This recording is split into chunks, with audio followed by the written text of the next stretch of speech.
Hey guys, so just a quick update on what's been going on. It's been a little while since I posted a video, and yeah, life's been a little crazy. Life's been happening, Christmas rush, Christmas everything, trying to get some work in, and yeah, basically, as I say, just an update on the garden. And at this stage, I have to admit, this is going to be an update of how not to garden. As I have said before, I'm no pro at gardening and figuring things out as I go. And yeah, not paying attention to your garden is definitely not the way to go. So definitely something worth catching up on. So I'm going to give you guys an update of how not to garden in a minute, and just show you what is going on and hasn't been happening as a result of me not being in the garden. But we'll hopefully get some stuff done now, and get a bit of catching up and getting some more stuff planted, beds made, etc., and just focus a bit more so that we can get on with the garden.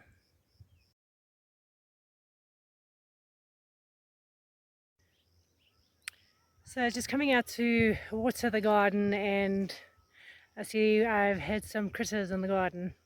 I should have known that I hadn't finished the bottom of the fence yet, so let me show you what they've done. Okay, so over here, definitely a porcupine. I found some droppings near the gate, so he's dug out most of this side of the glass gem corn, and then on this side as well of the strawberry popcorn. Most of the butterfly popcorn is still intact for now. There's just a small piece here that he's dug up, so that's unfortunate, but I don't think he's been the only one. I think he's had a little bit of help. I see one of the broccolis is the Brussels sprout, sorry. So that one is completely dead. It's been cut out basically at the base of it. And then over here, it almost looks like the kale has had a couple of heads chewed off. So there's a couple there that have been like that. And then the spinach has very definitely had someone nibbling on it. So the leaves have been coming out new, recovering. As you could see from that one, very definitely been eaten.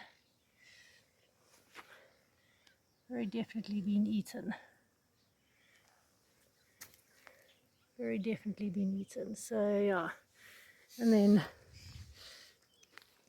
I have found, so before I found a hole and I thought maybe it was a meerkat, but now I'm wondering if this isn't a bunny, because there's one there which is near the plum tree, and there's another one there. So I think I've got some bunnies who are thinking that my garden is going to be a grand place to stay. So we're going to have to get that organized. But on the bright side, with all the compost I received, I have quite a few volunteer mealies that have come up. So I don't know what kind of mealies they are, but I've got a couple of volunteers, so I don't know how big they will get before we end up having to use the soil, short of using the soil on the far side.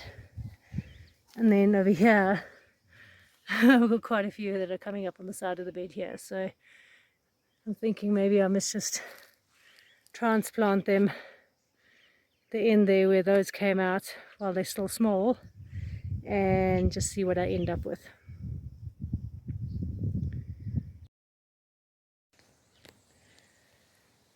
So we actually had a porcupine trap that we set, and we actually managed to catch one. You can see all the quills in there.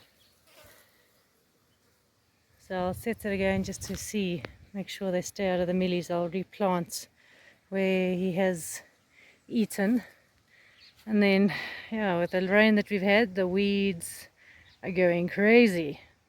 lots of grass, lots of weeds. Here where I want to make some more beds, I'll probably have to end up rotating again to get all those weeds out, but yeah, lots of work, but we'll get there. Okay, so today we're going to be picking plums. We've had some weather over the last few days, and as you can see, they are falling off very quickly because they're very ripe. So yeah, let's see what damage we can do picking plums here and what we're going to make from it. So, picking plums 101 with Brenda. I'm by no means an expert, I'm just showing you how I do it. So I cleaned the plums up.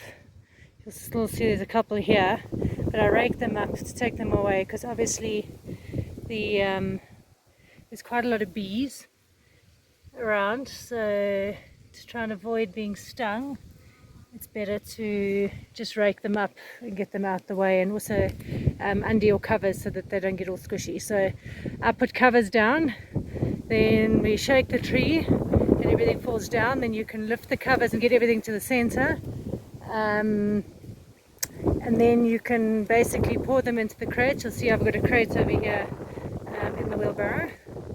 It's just easier to work, and then you can sort the plums off the center in one big bundle into your crates. What will work, what won't. There's actually already plums falling just from me putting these down.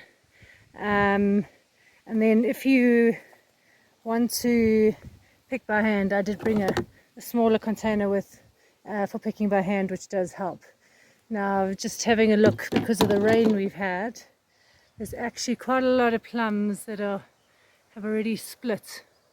You'll see the tops there on the tree, so it's unfortunate. That means you're going to lose quite a lot of fruit that may have been usable, because even the not so ripe fruit is also split. So, but that's unfortunately just how the cookie crumbles. So let's get shaking. So I just use a metal rake. You can see I've already taken some down there, and you just take it like that and you bang the branches and all the loose fruit comes out.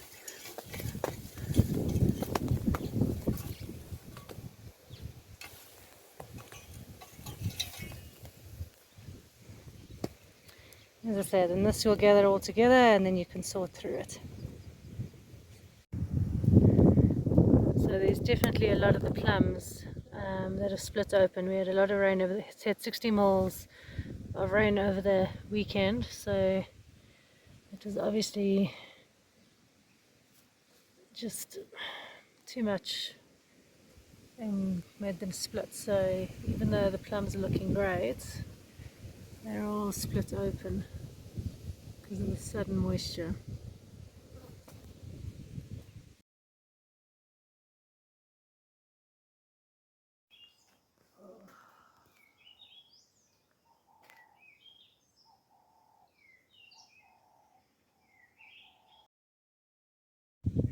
So as a temporary solution to just try and give these things a chance to try and grow again is I've brought that framework there, and then I've just put up some droppers in the beds like that, and I'm going to take some shade cloth and just put it over the top just to try and deter whatever's eating everything. I've just given everything a nice good water, but something that is exciting is that my Danish ball heads are starting to make heads.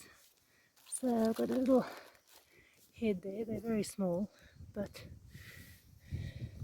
it's promising. I think that's the biggest one out of the lot, is that one there. So that's great. So I'm just going to quickly cover that up, and I see where I put the rock over there, it hasn't been moved. Let's see if the little critter is dug over here again, because there were two holes that were dug. So this looks like he's been trying to burrow in See there, I'll just put a stone over that one as well, just for good measure. But yeah, let's quickly get the shade cloth on. Okay, so I've covered everything as best I can on this side, because that's the main side that's been eaten, here and over there. We'll see how it goes. Just for a couple of days with Christmas coming, there's not going to be someone around all the time, so just see how that goes. So the red cabbages haven't seemed to be affected, and the Brussels sprouts over there seem to be okay. So let's see how that goes.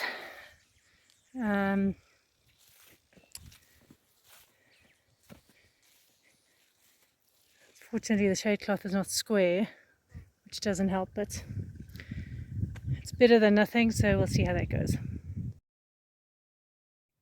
That's all I have for you for this video.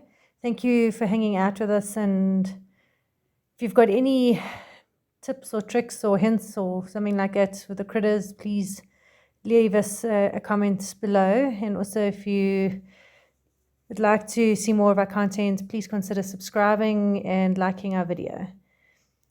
Have a blessed festive season, and we'll see you on the next one. Cheers for now.